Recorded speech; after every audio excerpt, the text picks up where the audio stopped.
Chapter 45. Goal Factoring. Once everyone gets over their surprise and has a chance to properly greet each other, Daisy brings out a container full of fold-out chairs and a picnic basket. The professor releases a couple of his Pokémon to watch their surroundings, freeing the rest of them to bring theirs out for socializing. Blue's Shinx plays with Red's Pichu and Aiko's Oddish, while Daisy introduces her Ivysaur to Leaf's Bulbasaur. Food is served. 2 separate cakes are revealed. Songs are sung, and only after Blue has started on his second piece does he lean back and fix Professor Oak with a pointed look. "Okay, Gramps, spill. What really brought you and Aunt Laura out here so early?" "What about me?" Daisy asks. "Aren't you going to ask what hidden scheme I'm running?" "Nah, I'm pretty sure you wanted to personally congratulate me on my perfect gym run. You just know me so well, bro." "Hey," Professor Oak objects, looking between them. "Can't I just be impatient to celebrate my grandson and pupil's birthdays?" "No," Blue and Daisy say together. "Well, personally, I'm a little miffed," Red's mom says. "What if I'm the one with the secret motive for coming?" The others chuckle, but Red's feels a bit forced. Truth is, the thought crossed his mind that she had actually come to discuss something with him, and he's not looking forward to it if he's right. "Well, now that I'm here, I suppose there is something I wanted to speak with you all about." Professor Oak's tone slowly goes from jocular to serious, and the trainer's smiles all fade by the time he speaks again. "This Abra sale you're coordinating is amazing, and I'm very proud of all of you, both for catching them and what you decided to do with them. But the attention you get from it is likely to change things for all 3 of you. Namely, you're going to start getting headhunted." Red leans forward. "Has someone approached you about us already?" There are a dozen ways his carefully planned sales and Leaf's coordination of the press release might have gotten leaked, and Red feels excitement stir at the idea that he might have gotten some offers, even if he doesn't plan on taking them. "No, nothing yet. But this might be our last chance to offer some guidance to the 3 of you." Professor Oak turns to Aiko. "I'm sorry to make you feel left out, Miss Sakai. I wasn't expecting anyone else to be here, but I'd be happy to talk about your own aspirations afterward, if you'd like." Aiko is already shaking her head, eyes wide. "No, I'm okay. Thank you. I mean, I would love to, but go ahead with whatever you were planning, please." He beams at her, then turns back to the trio. "Let's start with you, Blue, because I expect you're going to be the fastest. I don't think anyone has a chance to persuade you to delay your gym circuit, but it's still worth bringing up again now that the invitations are going to come pouring in. Would you turn down any gym's recruitment offer?" Red expects his friend to say yes right away, but Blue just frowns, leaning back in his chair and watching Aiko's Oddish follow the sparking tip of Ion's tail as the Shinx walks over to the other plant types. "Yeah, I don't think that's changed, or is likely to. Giovanni himself could offer me the second position at Viridian, and I'd still think my journey is more important." "Good to know. So how about you, Leaf?" "Me? I don't really see why I might get anyone's attention from this." Daisy smiles. "From what Red said, you got Abra to not teleport away from you by just thinking positive thoughts. Is that true?" Leaf blinks. "Yeah, sort of. It was a bit more complicated than that, but..." "And are you going to mention that in the press release?" "I wasn't planning on it." "You should," Red says. "Others are going to try hunting Abra the same way, and some of them might be able to learn from what helped you." "Right. Yeah, okay. Well then, expect some coordinator academies to extend an invitation," Daisy says. "What? But I've only been a trainer for a few months." They've been known to scout new talent early and get pretty competitive in trying to entice people. Think about it, because my guess is you're going to have to soon. Red feels a hollowness in his chest as he considers the idea of Leaf leaving to train at an academy. He knows Blue well enough to be fairly sure he won't join a gym, but... "You said you wanted to be a coordinator at some point, right?" Red asks, forcing himself to speak. "It would be a great start for you." "Yeah," Leaf says, but she looks troubled, and Red feels a sudden panic. "Not that I want you to go," he blurts out. "I just meant that your relationship with Pokémon is pretty unique. I think you'd make a great coordinator." Leaf smiles at him, and the tension in his chest eases. "As an alternative," Laura says, If you're thinking of continuing a non-Pokemon related career, I'd be happy to have you come work with me. Leaf turns to her with wide eyes. Really? Absolutely. I think you've shown that you can be a great journalist in time, and I've grown rather fond of you. Red's mom smiles. Like Daisy said, think about it. While she does so, Professor Oak says, turning to Red. I assume you still have the same objection to working for Pallet Labs? Red nods. Yeah. I won't pretend I'm not tempted, but I still want to make sure no one can say that I didn't start my career on my own merits. Well then, you should consider some of the lab invitations you're going to get. They may not be as prestigious as Pallet, but I don't want you to turn them down just for that. They'd have more flexibility than us, might even offer you your own small team and resources, and help you build more notability so that you can feel better about working with us in an official capacity whenever you're ready for that. Already? But he realizes he's just repeating Leaf's incredulity and stops to consider. Is he underestimating how big a deal all this was? The part of him that he's trying to train as the voice against optimism bias laughs. But if the professor is saying it, Professor Oak seems to understand. Think about it in financial terms. Even with selling the Abra at a steep discount, you each made how much? $130,000. About $150,000 for me, Red admits. More for Blue and Leaf. Daisy whistles, and he's aware of Aiko's open-mouthed stare. He feels slightly uncomfortable admitting the size of their windfall in front of her, after learning how financially difficult her life has been, but admitting it out loud does put things into perspective. Quite a sum, his mom says. More money that you can freely spend than you've ever even had before. Any organization would be happy to have someone who could come up with ideas that profitable, which means it's about time for your financial emancipation, don't you think? Red and Blue look at each other in surprise. Aren't you worried we'll go on a shopping spree? Red asks after a moment. Or blow it all gambling in Celadon? Blue rubs his chin. We are pretty close. Last year, maybe, Laura says. If you had this much money to spend, say, 3 years ago, what would the three of you have bought with it? Red frowns. A Pokemon probably, and maybe some candy and books. A new computer, Leaf says. And an Emolga or Zorua. Maybe both. A Growlithe and Dratini. Would any of you regret those choices now? They look at each other, and after a moment shake their heads. That's something we realized recently, Laura says. You're all still young, but you've matured past that kind of oversight. And you've proven that you can earn your own money either way. She's looking at Red in particular as she speaks. Part of him thinks it's innocuous, but another part begins to grow worried again. Leaf is asking something about her mom, and Professor Oak assures her he's spoken to her as well. Afterward, the professor begins talking to Aiko about her own history and goals. Red can tell the others are only listening with half an ear, having heard it before and being preoccupied with what they heard. Is it okay to say I feel conflicted? Leaf asks, voice low. Yeah, Red says. At least I know what you mean. Blue frowns at them. You know you guys don't have to stick around for me, right? I'll be okay. I've got a new training partner anyway, assuming her dad isn't a massive jerk. I have other reasons for wanting to continue our journey, Leaf says. But I would miss the two of you a lot. Red nods. Same. It would be great to keep the band together if we can. That said, we should make sure we're actually making the right choices.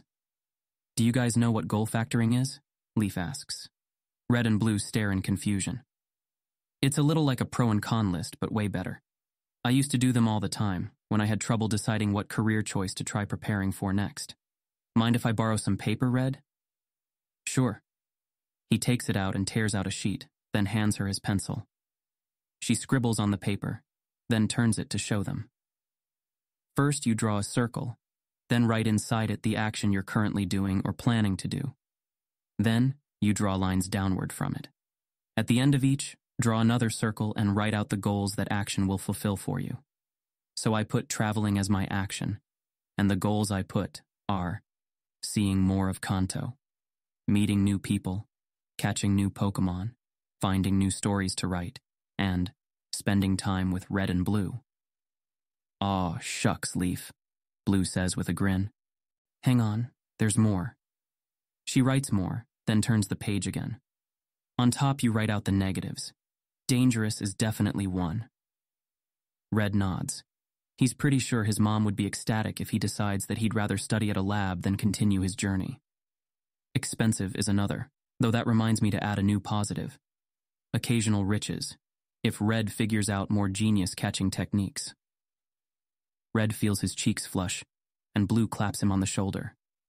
Speaking of which, start putting that brain to work on Chansey so we can do the same thing when we reach the safari zone. Yeah, I'll look into it. Red can't tell if Blue is serious, but it's flattering to think that he'd be able to catch dozens of one of the rarest Pokemon in Kanto. Then he remembers that Abra are among the top 10 hardest to catch, and smiles. Definitely. Leaf is still drawing and writing on the paper. So we've got dangerous, expensive, and unpredictable. So now that we've got our goals and negatives, let's make sure we're not missing any. First, I'll imagine something granted me a wish that achieved all of these for me. Is there any other reason I'd want to still do it? She closes her eyes a minute, then opens them. Turns out there is. I'd still want to get better as a trainer, to get stronger, so I can help others in future crises. She adds that to the bottom, then closes her eyes again briefly. Okay, I think that's it. Those are all the goals this action helps me achieve. Now let me make sure I'm not missing any of the negatives by simulating myself going through it, day to day. Traveling in the wild isn't always comfortable, but it's not really that big an issue for me. I guess that's it.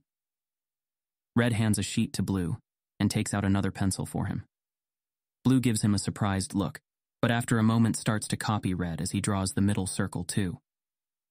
So, once I've got my goals and my negatives, I can start checking new actions against this one to see if they either fulfill all the same goals but have fewer negatives, or have the same amount of negatives but fulfill more goals. Alternatively, I can start searching for more actions that fulfill my goals, starting with focusing on my most important goal and listing actions that fulfill it. In this case, I'm going to compare going to a coordinator academy and learning from Laura against continuing my journey. She focuses on the page and begins. Red lists his own goals that the journey accomplishes. Learning. Help others. Respect. New Pokemon. Fun. Friends. By the time he finishes, Blue is already trying to match his goals against those that Join a Gym would grant him.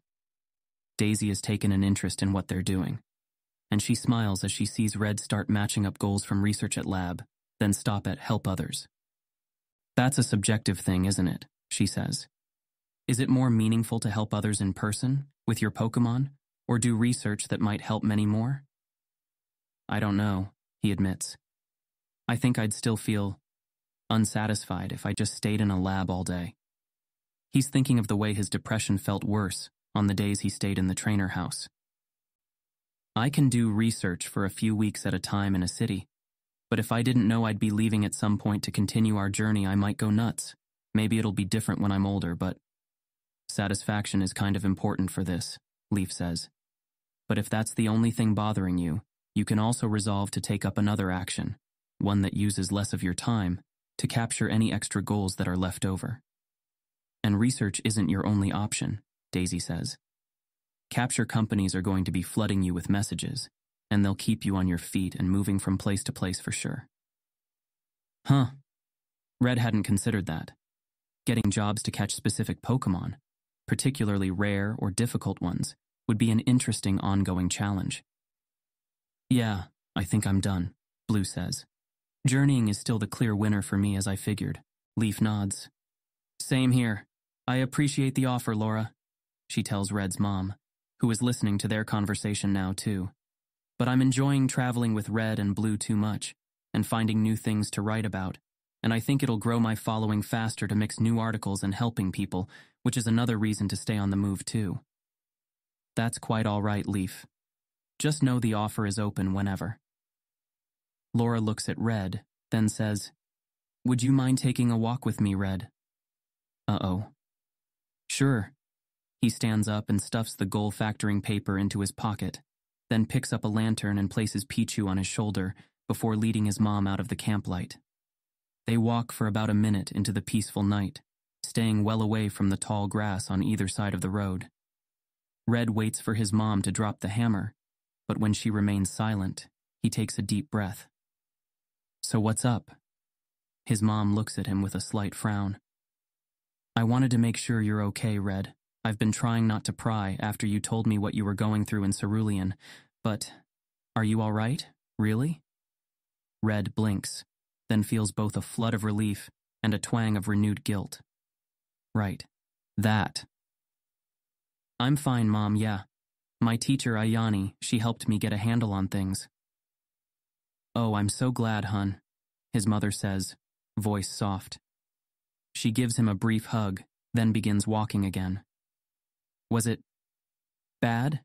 Red flashes back to the field they caught the Abra in, the sucking empty hole in his chest, and shudders. "For a little bit. But like I said, I learned to manage things. And I feel better now. Like, even better than I did before sometimes. I'm not sure, it's hard to tell. And I still have down moments. But Pichu helps with that," he says, giving his Pokemon an affectionate rub on his head. "And so do my lessons." "What's it like being a psychic?" she asks. "I remember how disappointed you were when you failed the test. Is it all you hoped for?" Red smiles ruefully. "It's pretty amazing. Like, I don't know, getting a hearing implant must be, for someone born deaf. But it's a lot of hard work too, and I still can't do a lot of things I thought I'd be able to. I can't even lift a stupid rock." She smiles. "It was strange, hearing that you were psychic all this time without us knowing. I used to wonder, about myself. I failed all the tests, but every so often I would feel something, when I was younger and in crowds." Red blinks. "What? Really? How come you never mentioned this before?" Laura laughs. "It was just a random thought, Red. Most people have them." "Well, hang on. We might be able to test it. Maybe you're like me and just haven't realized it." He stops walking and closes his eyes. "Just hold on a moment." Red slips into a trance within a few moments, shoving the rising sadness into the back of his awareness so he can focus on the minds he feels. A small group of them gathered in the distance, a small one right next to him, and beside it the stronger ripples of his mother's thoughts. "Okay. Do you feel anything?" he asks, voice calm and slow between deep breaths. No? What would it feel like?"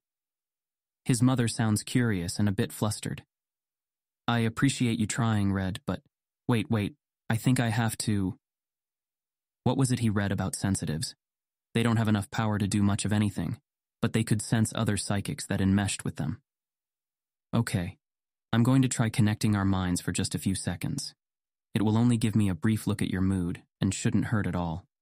Is that okay?" "Yes, go ahead." Red cautiously enmeshes his mind with his mother's until he starts to feel cautious, worry, anticipation, hurt, disappointment, danger. "Oh!" Red's eyes snap open to see his mother staring at him in wonder. I think I felt something. It was very strange and very faint. Maybe I imagined it." Red stares at her quietly for a moment. His heart is still hammering from the sensation of deep, complex anger that was under his mother's thoughts. It was hard to untangle it from the other emotions, but he's pretty sure he felt it. Yet she doesn't seem angry at all to him. Was it unconscious, perhaps? No, he's not strong enough to pick up emotions that subtle. "We can try again," he says, and takes a deep breath as a particularly sharp stab of grief makes him wonder what his dad would say if he were here to also learn of his son's abilities. "We should have done this first, actually." He holds out his hand. "Squeeze when you think you feel something. Relax when it goes away." "All right." Her hand is warm and soft in his, and he takes a deep breath and closes his eyes, preparing to feel those emotions again. Maybe he misinterpreted them. Anticipation, apprehension, wonder. Her hand squeezes his, and he's filled with her amazement. He holds on to the enmeshment as long as he can before the grief starts to overwhelm even that, then lets it go. She releases his hand less than a second later. "I felt it, Red. she says, voice soft. It was so strange, like someone standing in a room with you but who you can't see. Red kneels down and pretends to tighten his shoelace, wiping at his eyes and hoping she doesn't notice. Thankfully, she seems too amazed by the revelation. Pichu nuzzles Red's neck, and Red rubs his Pokemon's fuzzy body briefly before standing up again and forcing a smile. In truth, he's happy and excited for her, but it's hard to feel anything positive right now. I know, it's pretty cool. He starts walking again, and after a moment she follows. Does this mean I don't know. You're probably just a psychic sensitive. But it might be worth checking out if you have some time and money to spare for a session with a professional. If you swing by Cerulean, you can see my sensei, Psychic Ayan. She was very professional and one of the nicer psychics I met. His mother's expression changes, and Red feels a sudden premonition that has nothing to do with his powers. Whatever was bothering her, he just reminded her of it. How much did she charge? Laura asks. What do you mean? You insisted on splitting the bills, just double that. His mother stops walking. Red, please don't treat me like an idiot. What you asked for was a pittance. He turns to her, stomach leaden. Mom, the Clefairy I bought you, do you have it? Red flushes. He was sure of his decision at the time, despite his guilt, and he's still sure of it now. But being confronted with it is still painful. He briefly considers stalling, saying it's in storage and buying one when he gets to town, but discards the idea. No. You sold it. Yes. The Clefairy I bought for you. With my money. That I monitored for you, that you promised me you wouldn't sell. You promised, Red. Red feels the urge to protest that he didn't actually use that word, but he realizes with a cold shock that he doesn't remember if he did or not. That's a bad sign, and he can feel the discomfort behind the excuse, trying to use it as a shield. The queasy guilt that would come from admitting, not just to her, but to himself, that he might not be the kind of person who keeps his promises. But clearly he's not. Whether he used the word promise or not, no, he likely did use that word. She probably wouldn't have agreed otherwise. He has to accept that. Rather than let his mind keep trying to weasel around it, he convinced her to act in his interest through a commitment, then broke that commitment. He needs to face that, change if he doesn't like it, or admit that it's who he is, and decide if he can live with it. I'm sorry. Are you? There's not just disappointment in her voice, but anger, as he sensed. Will you pay back the difference to the person you bought the Clefairy from? To show that? Red feels his own angry response bubble up, and with an effort manages to suppress it, breathing deep and focusing on the sensation of air rushing out. I did it at the time because it felt necessary, and it still does. Mom, I'm out here risking my life to make a difference in the world. Some of the things I've seen, the stuff I learned. He thinks of the forest, lying crippled and surrounded by electricity, and of Bill, the genius's certainty of coming calamity. This isn't a game to me. If I don't take advantages where I find them, I could die. Her eyes narrow. You're telling me that? Me? You're right, I shouldn't have to. He's keeping his voice low, but can't help the heat that's filled it.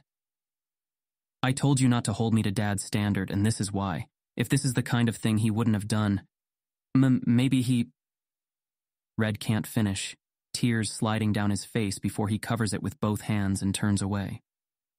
Pichu crawls around the back of Red's neck and up to his head to perch on the top of his bill. He wipes his eyes and stifles a sob, looking up, and to see his Pokémon peering at him upside down. Red's lips twitch upward, and he takes a deep breath. His mom reaches around to hug him from behind, and he sinks into her for a moment until he gets control of himself again. When he feels a bit better, he steps away, and she lets him. I'm sorry. Using my powers makes me, leaky. You never have to apologize for how you feel, Red, especially not to me. His mother's voice is teary too, and she sighs. I didn't mean to get so upset about this. I know what you did wasn't that bad in the grand scheme of things. I love you and care about you, and I know life is hard, and yours will be harder than most, with what you're doing and trying to accomplish. I've tried to teach you how small moral compromises lead to bigger ones, and I was hoping you could keep from them for at least a little while longer. Or maybe for when it was something really important, and not just extra spending money. Red turns toward her. That's not fair. I used that money for my research. I couldn't afford it and the psychic lessons at the same time, not unless I wanted to pull from your bank account too. I would have preferred you did. Then you're still not taking this seriously. He shakes his head, feeling hollow and angry and sad. You said in pewter that you just wanted me to be safe, but I want you to be safe too. If I'd used up your money and an emergency came up, what then? If it's serious, I'd borrow from friends or take out a loan. There are still options when we have to face hard choices, Red, even when we don't like those options. I wish you'd told me how serious this was for you, so we could talk about it again. Figure out a way forward that we could all be happy with. She shakes her head. I know that if what you did still doesn't seem like a bad thing, all this will just come off as overreaction. But the people who regret selling their Clefairy last month aren't all feeling it for no reason. For some of those feelings are real signals that the game was stacked against them. They lost money not because they were short-sighted or less clever, but because they didn't grow up next to Blue Oak, and you did. And they might need money just as much as you do. Red swallows, gaze down as he feels his fists ball up, then release. Part of him thinks she might be right. The rest of him doesn't know how to orient to that truth, if she is, besides pointing out all the ways life isn't fair that are outside his control. And that seems like a flawed argument even to him. I'm sorry I used you, Mom. I won't do it again. His mom sighs and hugs him again. I'm sorry too, she says. I was still treating you like a child, not letting you make your own decisions. I hold at least half the responsibility here, for making you feel you had to deceive me in the first place. That's not the kind of relationship I want us to have, even when we disagree, and that's part of why I've emancipated your finances. I don't know when I'll be able to fully trust you again, but I'll try to be a better mom, in the meantime, so you can trust me more too. She turns toward the camp and starts to head back before he can think of a response. Red stares after her a moment, then follows before she can leave his lamplight. Blue eats his third slice of cake slowly, enjoying the murmur of conversation around him. Red and his mom came back a while ago and were quiet for a bit, causing Blue to wonder if he should ask his friend about it after they left. Red livens up eventually, however, and Blue is satisfied that it probably wasn't too serious. Gramps, Aunt Laura, Red, and Leaf are discussing their upcoming trip on the SS Anne to see if there's anything she should keep an eye out to write about, and Daisy is asking Aiko about her solo training habits. Eventually, Gramps seems to notice Blue sitting quietly on his own, and excuses himself to lift his chair and sit beside him. How are you, Blue? It's been a while since we talked. Pretty great. Don't think I'll be joining a gym, though. I thought not. It's good to know that your conviction has remained as strong as ever. Blue smirks. Did you think I'd give up by now? Give up completely? No. But there was always a chance you weren't as good as you thought you were, and would decide on a longer path. Gramps has a mischievous look in his eye, and Blue chuckles. Pewter was a wake-up call, I'll tell you that. How are you really, then? Under the surface. Blue chews slowly, then puts the plate down on his lap, voice lowering. I was told that I was disheartening some people in Cerulean, making them give up on their dreams. Ah, yes. That's all he says. Just that. Blue glances at the professor, who's watching the Pokémon play with a slight smile on his face. After a moment, Blue speaks up again. It made me worried. I know it sounds like a joke, but what if I'm too good? What if I do more harm excelling and dissuading others from reaching their potential? It's a distinct possibility. What will you do about it? Blue frowns slightly. I was kind of hoping you'd have some advice. The professor chuckles.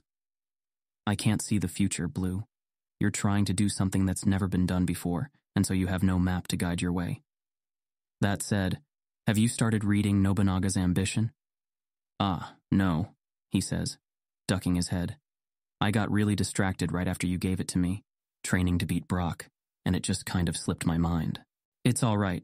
It probably held little relevance to you before, but maybe now it will. I'll try to read some before we reach Vermilion. If you have any advice, though. Gramps sighs and leans back in his chair, hands behind his head. Not much, I'm afraid. I've done a lot of things. Trained Pokemon, became a champion, started a family, researched Pokemon, became a professor, started a lab, dabbled in politics. I run Palette Labs, but I'm not a leader of men and women, just their boss. I've never had to win their loyalty. They gave it to me from what I've accomplished, from my legend. If I was discouraging others along the way, it never registered to me as a problem. Blue listens in quiet fascination. Gramps is often humble, but it's the kind of humble that only amplifies his accomplishments. He admits ignorance often, but always with a zeal that makes it clear he's motivated, not discouraged. This is the first time he can remember the professor speaking about himself in such a clearly limiting way. Though he did include quite a long list of achievements first, of course. I guess I'm really on my own then, Blue murmurs. It's a strange feeling. He imagined himself walking a tight wire before, with a different failure on either side. But he recognizes now that he always felt a hand on his shoulder to help balance him one way or the other. Without it, he feels himself wobble. While I appreciate your sense of finality in my personal inability to contribute, just because I can't offer you any wisdom on this particular topic doesn't mean no one can. Blue looks up at him. Who else should I ask? Gramps cocks an eyebrow, smiling slightly. What exactly do you think I suggested you joining a gym for, Blue? You think I should be a gym leader first? It certainly wouldn't hurt to develop some skills in that area before you try and achieve it at a region-wide level. Blue frowns. I guess I didn't think of it that way. I'll add it to my goal thingy. He sees the professor's curious look and waves it off. Couldn't I just talk to a leader about it instead, though? Sure, if you think the advice will substitute for experience. At least a little, yeah. I'll figure out the rest on my own. I've already started trying to be more supportive with a couple trainers, like Aiko, and I think it's working. I'm sure you're right. Who should I ask? Brock? I got along pretty well with him, I think. Or Giovanni. He's in charge of so many projects. No, the professor says. Blue stares. His grandpa's face is placid, but there was a note of iron in that word. Okay, Blue says. Gonna tell me what that's about? Is it because of what he did to Leaf? Gramps smiles slightly. Leader Giovanni is a very talented man in many ways, perhaps none more so than in binding people together and drawing them toward a cause guided by his will. In a way, he would be a perfect mentor for your goal. But in another, I think he would be disastrous for you to emulate. Blue sits up. This is the first time he's ever heard his grandfather speak a bad word about the Viridian leader. What's up, Gramps? I thought you and he got along great. We've collaborated many times, Professor Oak says, speaking slowly. I would be surprised if a man such as he has anyone he truly gets along with. But he's good at working with others? I said he is good at binding people together. It's not quite the same thing. Come on, Gramps, you gotta give me more than that. It sounds like you've got a juicy story on him. Spill. The professor's grins is wry. I wish I did. There's nothing singular he's done that I can tell you to make you understand. It's more of a pattern I've glimpsed. I guess my best sense of the man is that if Giovanni Sakaki was capable of guiding you to be exactly who you wish to be, he would have become that person himself already. Blue absorbs this quietly, debating whether he should try and get more out of him. In the end, he decides against it. Maybe Daisy will know, and if not, he can try asking again later. So who then? Well, you are heading to Vermilion. Leader Surge was a lieutenant in the Unovan military before he came to our shores and took his gym by storm, if you'll excuse the pun. He can be odd at times, but his instincts and experiences in this area are probably better than mine. Blue nods. Okay, I'll check with him then if I can. Thanks, Gramps. Of course, Blue. Gramps? Yes? How do you think I'm doing? Really, I mean? His grandpa smiles and goes quiet for a moment, and Blue is happy to let him. There's some apprehension in him, Some idea that the professor will say something he didn't realize, or point out some story about himself he missed. As he waits, he takes out some poke puffs and begins to feed them to Ion, watching the Shinx leap up and catch them out of the air. Soon, Red's Pichu comes to compete for them, causing Red to look over and smile at his Pokémon before returning to his conversation. Eventually, Gramps says, "I'll be honest, Blue, I think you're doing pretty fantastic." And Blue feels a rush of relief. "Yeah? I've made some mistakes."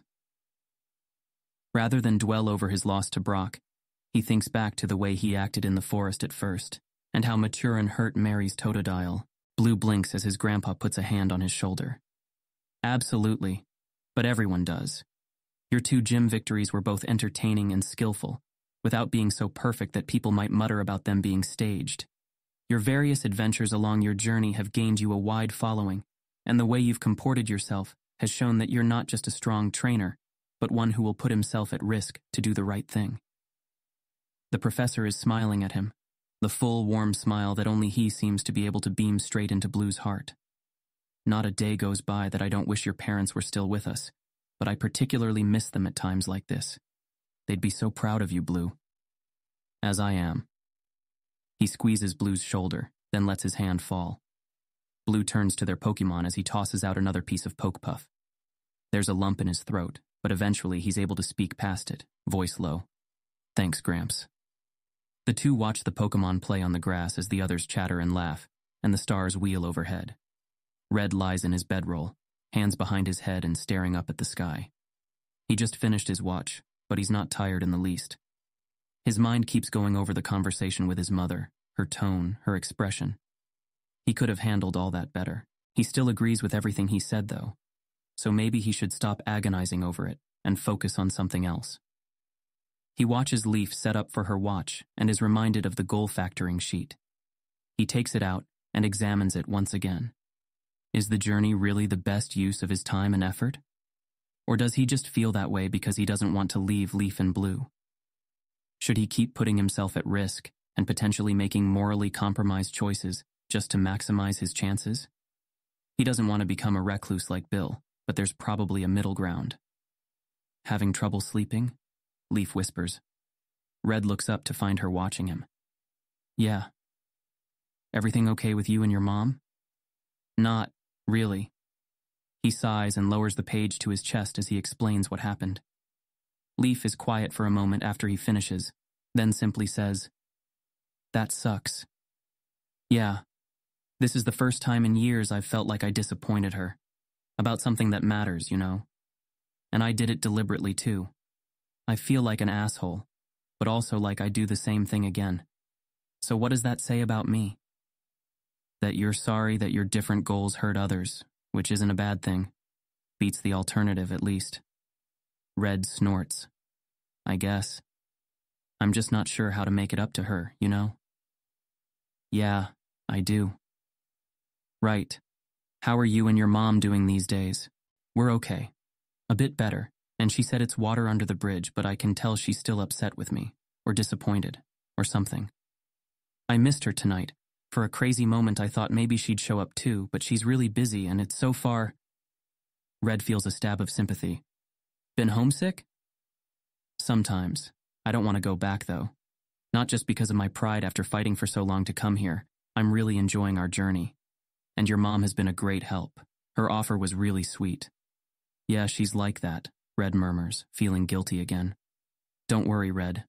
I doubt you said anything half as bad as the stuff I said to my mom, and she forgave me eventually. It's less about what I said, and more about how I not only did something she found immoral, but made her complicit in it." Yeah, that is worse." Red gives a crooked grin. "Thanks, Leaf. Still, falling out with your parents now and then is part of growing up. As long as you show her you're not going to become a renegade or something, I'm sure she'll forgive you. She loves you too much to hold a grudge." "Thanks, Leaf," he says again, quieter this time. They sit in silence for a while, as Red's mind drifts to Leaf's fights with her mother. Should he ask about their relationship more? Or would Leaf rather he not? When we get to Vermilion, he eventually says, After the cruise, you should find a ride back to Unova and set an Abra teleport there.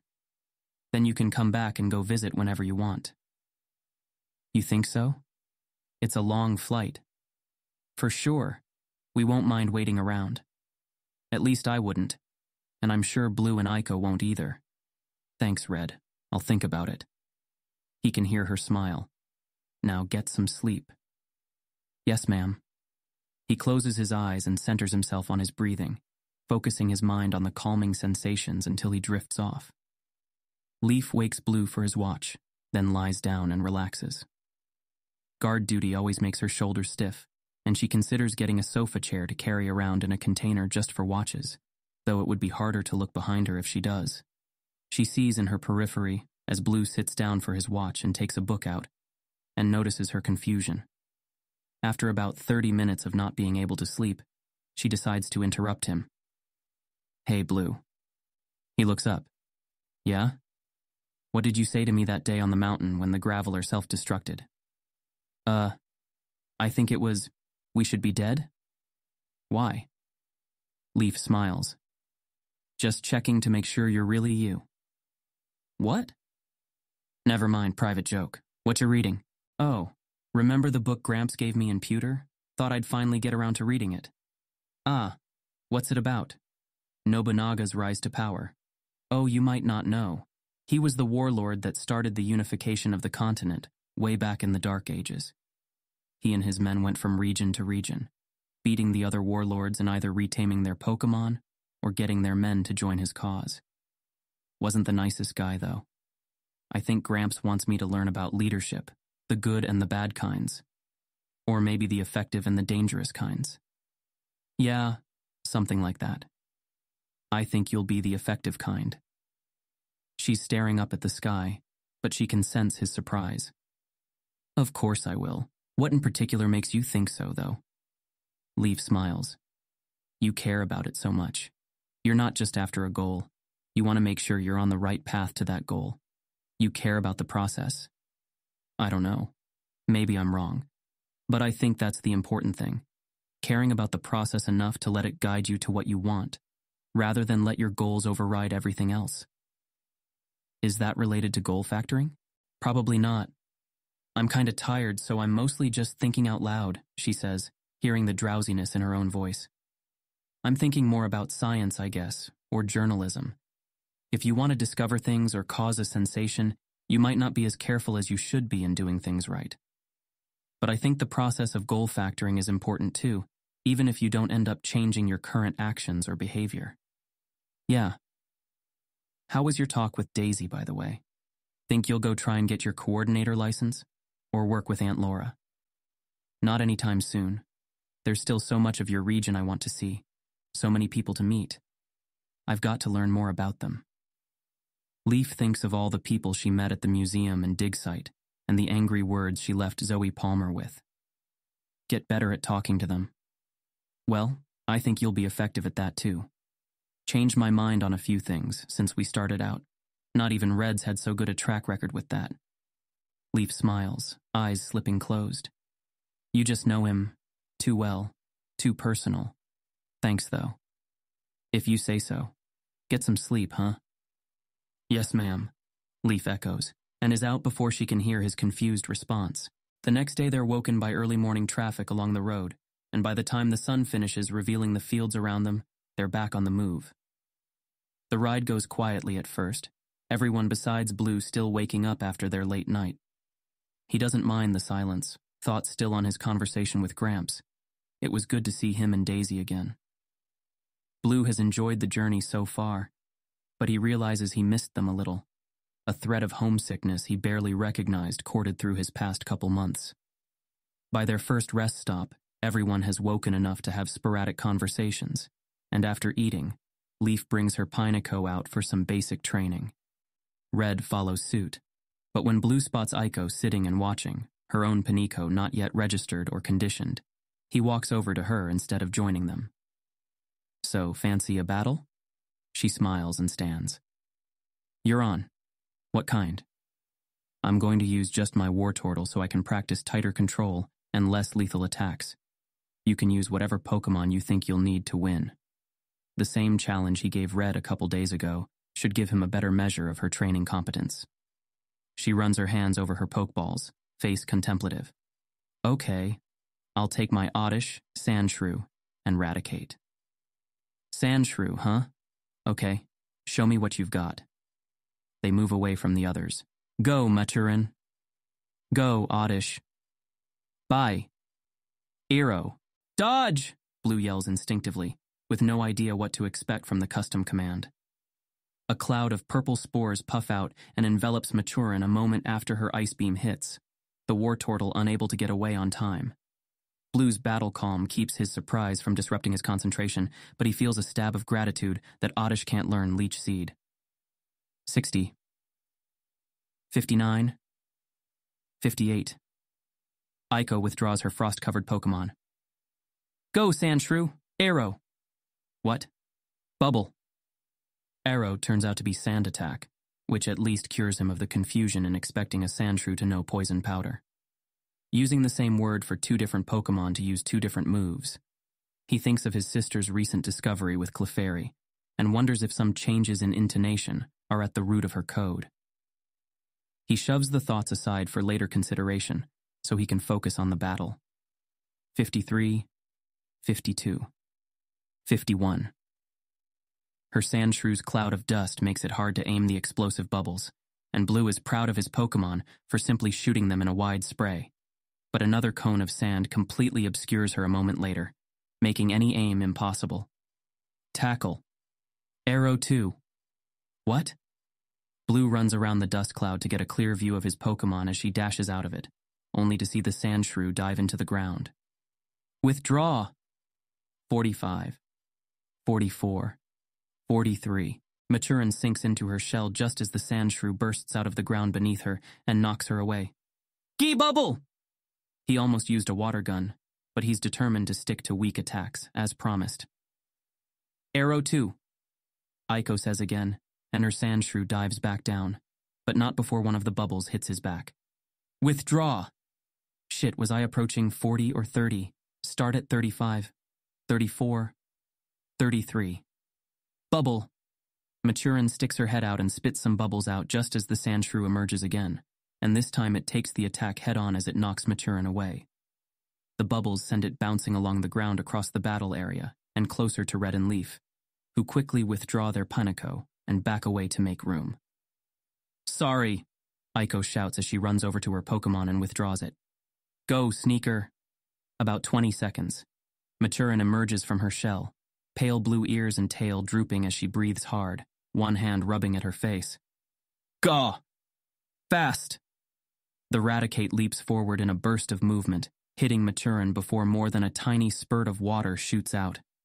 Blue watches within his calm as his Pokemon is gashed, her return attack dealing insubstantial damage, and with about 15 seconds left, he makes a snap decision.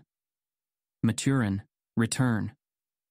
Aiko's next command dies on her lips as she stares in surprise, then blinks and straightens out of a battle crouch, her Raticate's ball in one hand. I won? You won. Blue smiles, then turns in surprise as Red and Leaf start applauding as they walk over. Nice job, Aiko. That was brilliant, Red says. I tried something similar in Cerulean and screwed it all up. Aiko grins. Thanks, but I think he let me win. Red snorts. I don't think Blue could do that if his life depended on it. He withdrew his Wartortle too early, Aiko insists. All eyes turn to Blue, who has brought Maturin back out to treat her wounds and give her an antidote. I just figured that the risk was too great. In a wild battle, I might have kept her out longer, but I would have fought more aggressively in that case anyway. As it is, you won fair and square. He pats Maturin's shell, then feeds her some berries and lets her take a long drink from his water bottle, other hand petting her downy ears. More than that, you did really well. I learned a lot from that. He smiles at her. Aiko maintains a skeptical look for a moment, then returns his smile and begins summoning her own Pokemon to heal them, blushing slightly. Well, it was fun. Next time go all out, okay? You got it. He turns to Leaf, wondering if he should comment on her watching a live fight. From what he gathered, she could barely watch his battle against Brock, and he doesn't even know if she watched his fight with Misty. Before he can, though, she's already asking Aiko about her attack code, and he groans. Leaf, you don't ask a battle trainer that. It's like asking someone the password to their email. Worse, you're robbing me of the chance to decipher it myself. Oh, I think I got that part, Red says. I guess I shouldn't say it out loud, huh? Blue scowls at him. No, even if you're wrong. Which he probably is. Red barely spent any time watching fights. No way he would. Whisper it to me, Aiko asks curiously, and Red agrees. Aiko finishes defrosting her oddish, then withdraws it and stands so Red can cup his hands around her ear. After a moment, Aiko grins and nods. You got it. What? Blue shakes his head. He was distracted during the battle. He'll get it after he has a chance to think it over. Let's get back on the road. They agree, Leaf asking Aiko about her training methods as they mount up. Blue tunes them out, thinking over the commands she used. His first guess was intonation, but then she added a 2 to one of them. Not that that rules it out. He wants to check if that's it, but he should make sure first, if Red got it in one try. The rest of the day passes swiftly as they continue traveling south. They stop for lunch by a small grove, where other travelers have sat to rest. Another traveler comes by and offers to sell or trade a Farfetch'd, which visibly upsets Leaf once it becomes clear that it hasn't been properly registered or vetted. He eventually moves on when nobody seems interested at the prices he requests, and the party leaves shortly after. The sun is already well into its downward swing when a coronet alarm goes off from someone's phone, just as Blue was about to suggest another rest break. Red skids to a stop and checks it, but the incident point is far to the northeast of them, just inside the range he set for notifications. What is it? Blue asks. Tier 1? No, some Pokemon got loose at a ranch going into other ones nearby. About 2 hours ride back the way we came, though. He looks up. Kinda far, isn't it? A couple hours isn't bad, Blue says, ignoring the ache in his rear and lower back. We might still be able to help. My house is actually really close, Aiko says. Another 20 minutes. I was hoping to get there by tonight so I can talk to my dad about all this. Do you think he'll be okay with us spending the night? Leaf asks. Oh, sure. I mentioned that I'd be bringing guests. No way we're making it there and back by dark, Red says. And we'll be tired when we reach the incident, so whatever might still need doing, we won't be at our best. Blue frowns. You guys go on ahead then. I'll meet you there. What? Split the party? You were the one against that in Viridian. We were young and green then. Besides, I'm sure others will be there to help, so I won't be alone. What about the ride back down? Aiko was planning on traveling this way alone, weren't you? She hesitates. Yes, but not while it's dark. It's just a couple hours, I'll be fine. Leaf shakes her head. It made sense to split up in Viridian, but we don't have to here. If you really want to go, Blue, I'll go with you. Same, Red says. Aiko bites her lip. If this is what you guys would have done without me, I don't want to stop you. I'll come too. Blue smiles and turns his bike northward, feeling renewed by their confidence in him. Before he pushes his bike forward, however, he stops himself. The expressions they wore, the tone of their voices, they were determined, not confident or energized. With one foot on the pedal, he turns back to the others. You guys all think it's a bad idea? They shrug and nod. But you'll go if I do? Of course, Leaf says, looking at him as though he's speaking a foreign language. We're a team. But not because you want to, just so I don't get hurt? Well, yeah, Red says. What's wrong, Blue? Shit, dragging them along out of concern for his safety, forcing them to make a choice they're against. That's not what a leader does. He wants them to go because they realize it's the right thing to do, that a little discomfort and danger is worth helping others. He has to inspire them, make them want to follow him. He takes a deep breath, then lets it out, unsure of how to start. Everything that comes to mind just sounds too grand and epic for what's not even a Tier 1 threat. Also, they've got a 2-hour ride ahead of them to reach it, which means a lot of time for any enthusiasm they have to fade. They'll probably stay determined, though. Maybe if he just starts riding, he'll think of something. The silence has gone on a bit too long, and he distantly notices Leif, Red, and Aiko glancing at each other and him, a little worried. Red takes off his helmet and scratches at his hair, while Aiko bends down to adjust her knee pad. They're all waiting for him to say something or go, but he doesn't want to leave without knowing what he's doing and why. If learning to be a leader is his goal, there's definitely more to it than just picking an action and getting others to follow you. Could you guys just go over why you don't think we should go again? Blue asks. We're all tired, and we'll be more tired when we get there, thus putting ourselves at extra risk, and maybe even putting more strain on others there who will have to help us, Red says. I've never responded to an incident before, Aiko admits. A small thing like this is probably a good place to start, but like Red said, I'm not really at my best, and I wanted to make sure my dad was okay with my journey sooner rather than later. Leif is leaning on her handlebars, gazing down at the grass. It does bother me that there are people there who might need our help, she says after a moment. But we should trust that others who are better positioned can handle it. If it was a bigger incident, I'd agree, but it'll be dark soon, and if everything is over by the time we get there, we'll either have to travel at night to reach Aiko's house or spend it outdoors again. It's not a huge burden, but I find myself against it all the same. Blue sighs. He can't really think of any good responses to that, besides just repeating that they could help others, and maybe even get some more fame out of it. But he doesn't really care about that right now. Developing his leadership skills is what matters. Learning what makes a good decision different from a bad one. What would Captain Uda from Power Force 10 do in this situation? Red, Blue says, testing out the tone of command. Give me an assessment of our choices that doesn't have our safety as a consideration. His friend gets it right away, as Blue knew he would. A silence ensues as he thinks, fiddling with his helmet. Eventually, he puts it on and says, if we discount our safety and our comfort, I think that the opportunity cost should also be considered. We'll be more tired and sore tomorrow if we go. What if another incident occurs right near us farther south? So the question is, do we extend ourselves for a sure thing, or preserve our strength? Rational beliefs are based on probabilities, not possibilities. But right now I don't know what the odds of encountering another incident tomorrow are. It's low. But so far in our journey, we've only ever gone toward incidents when they were nearby or in our path. That's worked out well for us, so I'd say let's stick to that.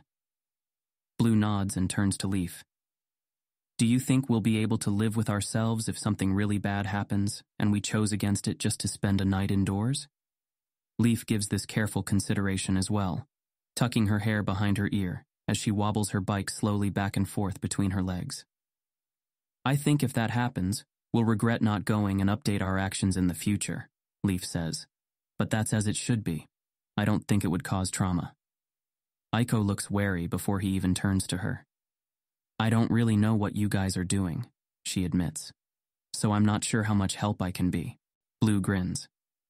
Actually, you're kind of the most important one. I'm going to be blunt. Would you respect me more if I say we go forward at this point, or head back? Not would you be happier, I mean, which action would you find more fitting for me as the grandson of Professor Oak? He thinks he knows now. He feels the shape of it. Her eyes narrow, and like the others, she takes a moment to think. I think my respect for you would increase if we go and everything turns out good, but would decrease if we go and things turn out poorly. But if we don't go, I think I would respect you whether we find out we could have helped or not, because you made an informed decision and changed your mind based on what your team wanted. My thoughts exactly. He turns his bike back around. Thanks for the feedback, everyone. You've convinced me. He kicks down at his pedals and leads them onward to Aiko's house, until she bikes ahead to actually guide them off the main road to it, anyway. Leif's first impression of Aiko's house has nothing to do with the house itself, but rather the fields of open space around it, where various domesticated Pokémon live in carefully fenced-off areas. The side road they follow winds through these in a circuitous route, giving them plenty of time to see the variety of Pokémon within. Aside from all the normal, grass, and bug types, Leif spots a few rarer ones she can identify, like Drowsy, Machop, and Pikachu, You and your dad watch all of these alone? Leaf asks, amazed. We hire help sometimes, Aiko says. But for the most part, yeah. The other girl seems nervous, and as her house comes closer and closer, slows her bike to a stop and turns to the others. My dad can be a little strange. Just try to let me do most of the talking if you can. Sure, Red says. By now, Leaf can read his expression well enough to know he's holding back his curiosity. Of course, Leaf says. You got it. Aiko looks at them, then nods and leads them the rest of the way. The house looks nice. 2 stories of reinforced stone with a door to each side. That seems odd at first, until they store their bikes in gear and step inside to find a house with no indoor walls. None on the ground floor anyway. Other than a few pillars, the whole thing is wide open, with various nurseries set up for young Pokemon. Oh, look at all the littles, Leaf says with a wide grin, as she steps toward a small pen holding 2 Badoo and an Azurill. Hi. Hi there, cuties. After a moment, she remembers herself and looks back at the others with embarrassment, but they're too busy being impressed by the house as well. Aiko is smiling slightly at their expressions, but after a moment she starts toward the stairs. Dad, I'm home. This way, guys.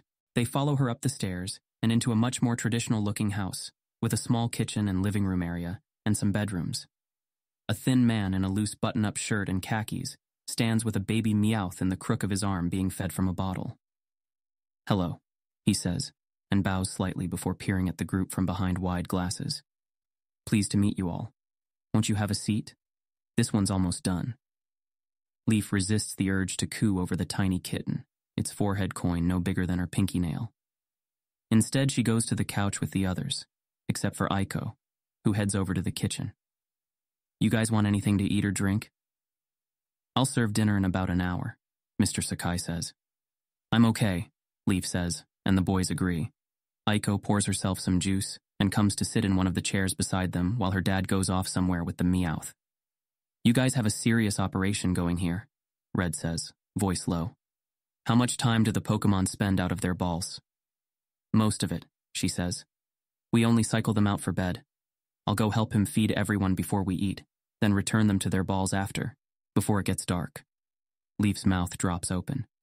There were over a dozen pens out there, some with 3 or 4 Pokemon. How does your dad manage it all when you're not here? Aiko shrugs as she sips from her glass. He doesn't really do much else, she mutters, gaze averted. Leaf blinks and aborts her next question. A glance at the boys makes it clear they've picked up on her discomfort too, and the group sits in silence while they wait for her dad to rejoin them. When he does return, he still has the baby Meowth in the crook of his arm. No, the milk bottle is refilled. It must be a different one. He sits in another of the chairs. Hello again. I'm Sho, Aiko's father. Welcome to our home. Aiko said to let her do the talking, but greetings were probably okay. Thank you for having us, Leaf says after they introduce themselves. Red nods. Your house is really interesting. Did you buy it like this, or renovate?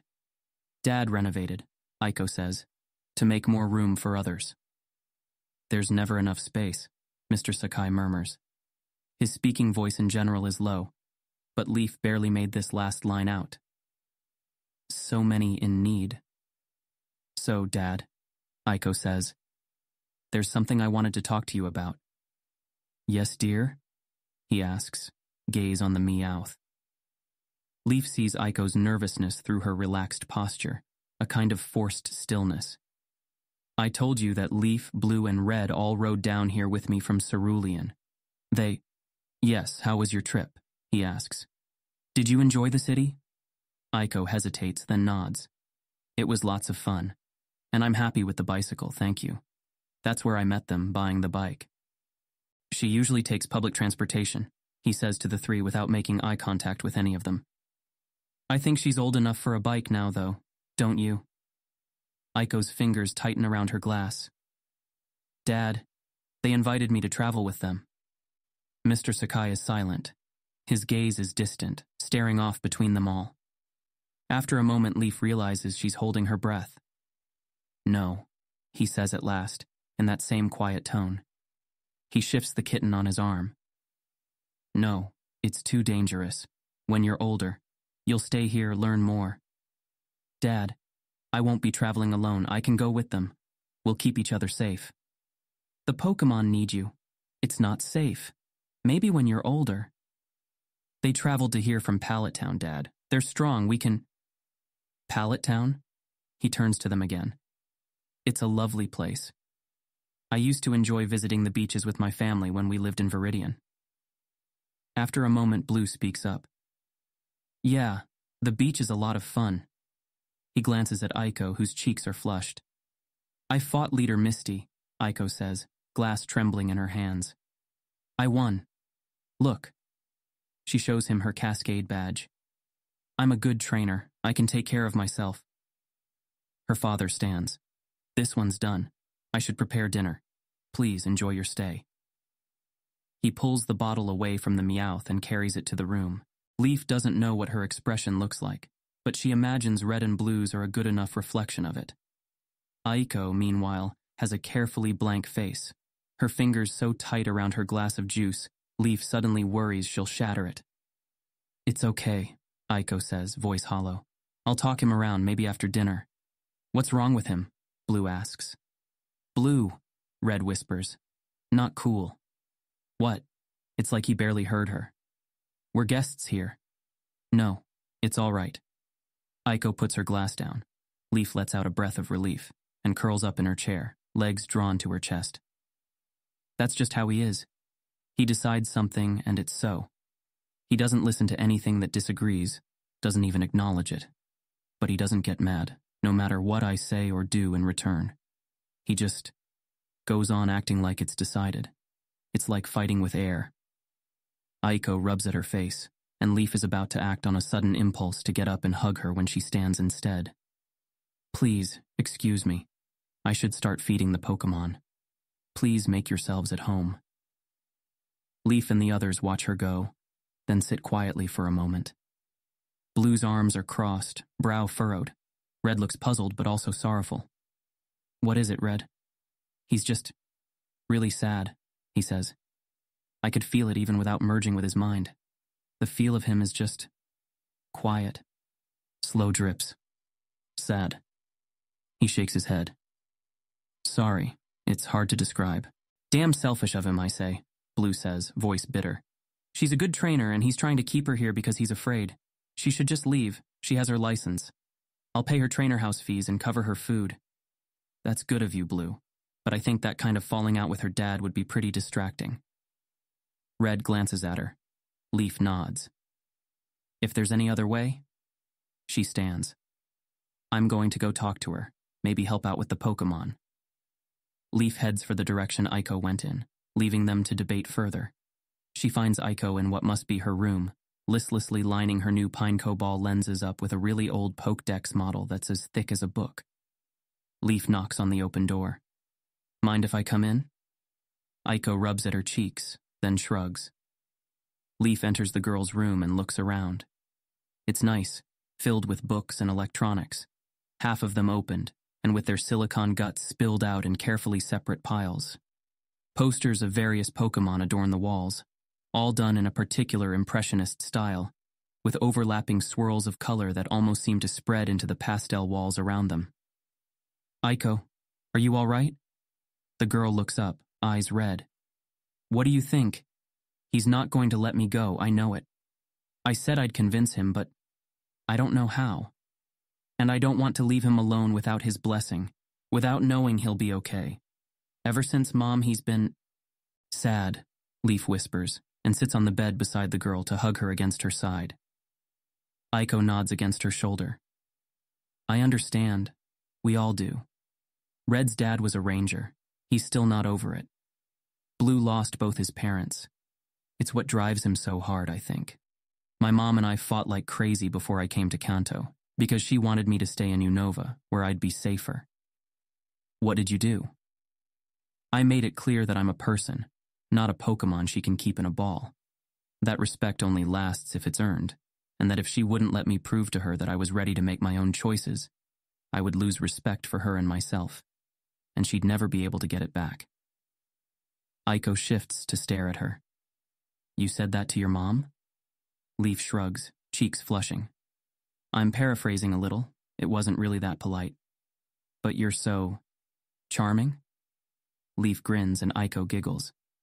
But still, I'm surprised that worked. Oh, it didn't really change her mind. She was sure I'd realize how wrong I was at some point and forgive her. Maybe she's right. But she let me go when she realized I was prepared to find my own way with or without her help. Aiko nods slowly. I don't know if that'll work for my dad. I know he wants me to be safe, but I think he'd be lonely too. Would he be able to handle all this work on his own? Leaf asks. I have to admit I don't really blame him for being a bit worried about that, but he should just take less clients in that case. Aiko looks away. That won't really work. Why not? Leaf blinks. Wait, are these not? Only about half, Aiko says. The rest are babies that weren't wanted or retired Pokemon that don't have a home. Dad's been slowly filling the pens out, and he doesn't want them to go into the wild where they might be killed, and he doesn't want to sell them to trainers who might not take care of them. Oh, Aiko. Leaf has to take a moment to compose herself. She'd wondered about the incongruity between Aiko's attitude and the seeming abundance of work her family has, and thought her dad was just a miser, or wouldn't let her access her funds. The reality is just too sad. That's really good of him. Yeah, but it leaves him little time or space for customers, and it's like all he does. I wouldn't mind it so much, and I admire him for it, but you don't want to be bound by it too. That's understandable. Aiko wipes at her eyes again and gently pulls away. Leaf lets her. I'm sorry for dumping all this on you. I guess I knew it was too good to be true, going with you guys. You're all so cool, and it was amazing to meet the professor. She sighs and shakes her head. Anyway, I should go feed the Pokemon. Thanks for listening. Anytime. Leaf stands. Mind if I lend you a hand? You don't have to do that. I know, but I'd like to. Aiko smiles. Thank you, Leaf, for everything. The work goes quickly, though Leaf keeps stopping to play with various Pokemon. They've all been tamed at some point, so it's like one big petting zoo. Red and Blue come out to help after a while, and the four of them make a circuit around the pens while Aiko's dad prepares dinner. Even half expecting it, Leaf is delighted to see that the meal is largely Pokemon-free. There's a side of steamed Goldeen that seems set aside particularly for the three guests, though she doesn't take any, and makes sure to compliment Aiko's dad on the tastiness of the loaded mashed potatoes and mushroom-stuffed artichoke. She hadn't expected to meet anyone else with her diet in Kanto, though she can't remember if Aiko ate any meals with Pokemon in them during their trip. Maybe she only maintains this diet while at home. Mr. Sakai is quiet during dinner, though he answers pleasantly enough when Leaf or the others try to engage him in conversation. They just don't go anywhere, as he doesn't seem particularly present, mentally, instead lost in his thoughts. Aiko seems too miserable to join in, though she does liven up when her father asks in what sounds like surprise if she really met Professor Oak. Oh yes, he was very kind and asked about my life and plans. I told him about our house and the Pokemon we take care of. He said he might visit someday. That would be something. He's a brilliant man, your grandfather, Mr. Sakai says to Blue, though that's only evident from his words, since he's looking down at his food. Thank you. He showed a lot of faith in your daughter's skills and future. Aiko shoots him a look of mixed gratitude and resignation, but Blue just watches her father, who's silent for a moment, and then, I met him once, you know, Mr. Sakai says. In Cerulean this was, years ago. Brilliant man.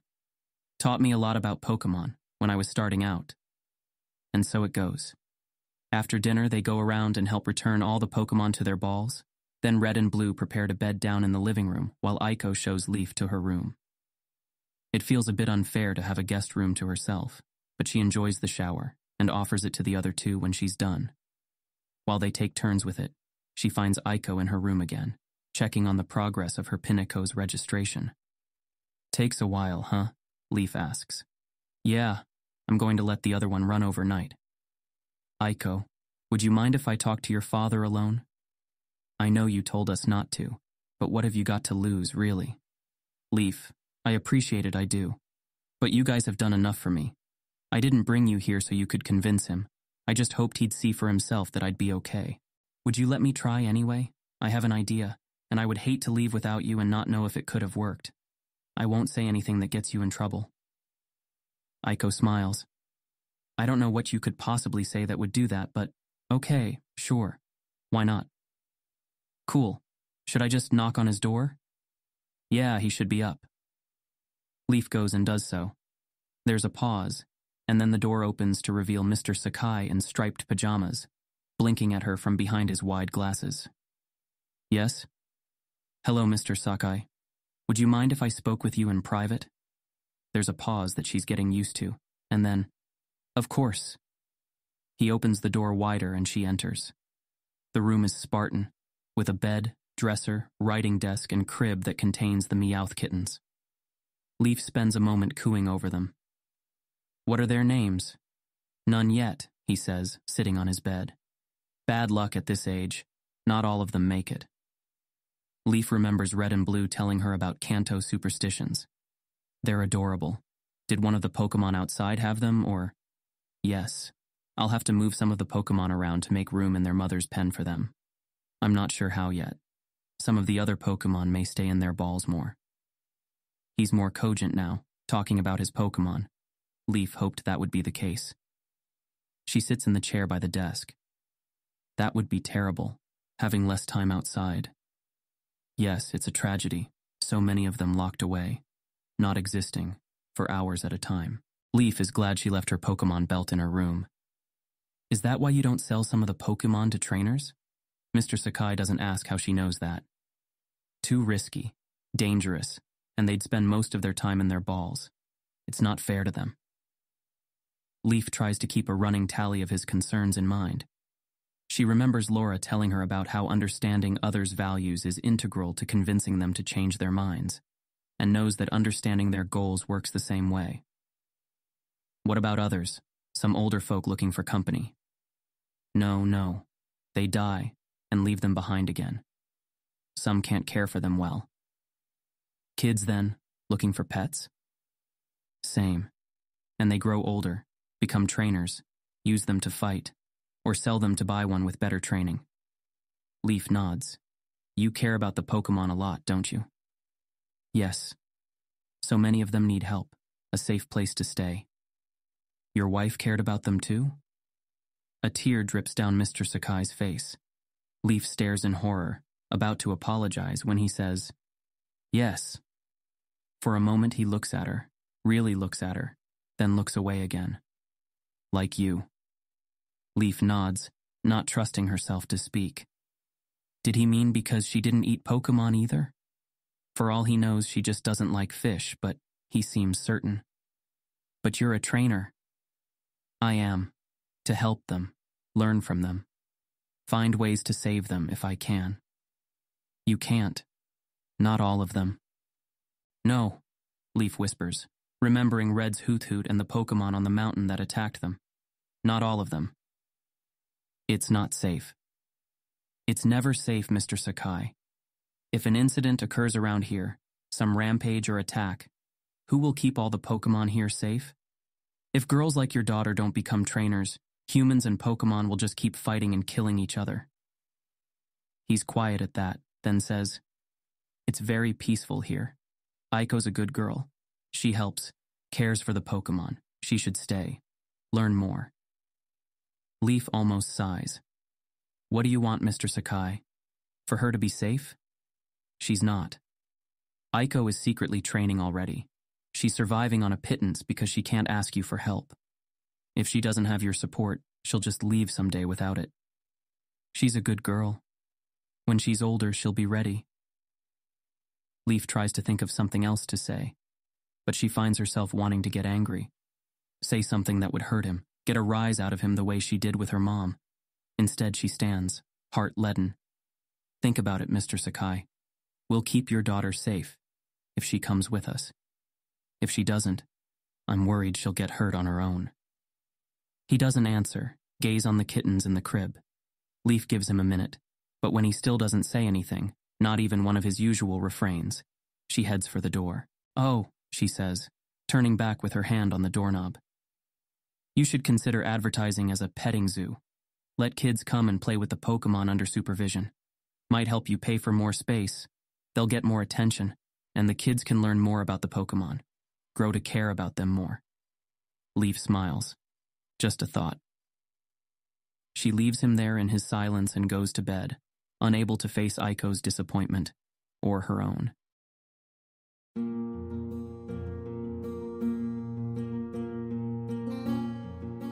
This has been an AI reading of the Pokémon fanfic, Pokémon, The Origin of Species, written by Daystar Eld. If you enjoy this work, please visit patreon.com/daystareld, where you can support the author. Additionally, if you enjoyed this podcast and wish to help support the creation of others like it, you can visit patreon.com/AskWhoCastsAI, where we are releasing episodes 4 weeks in advance of the regular feed. Thanks for listening.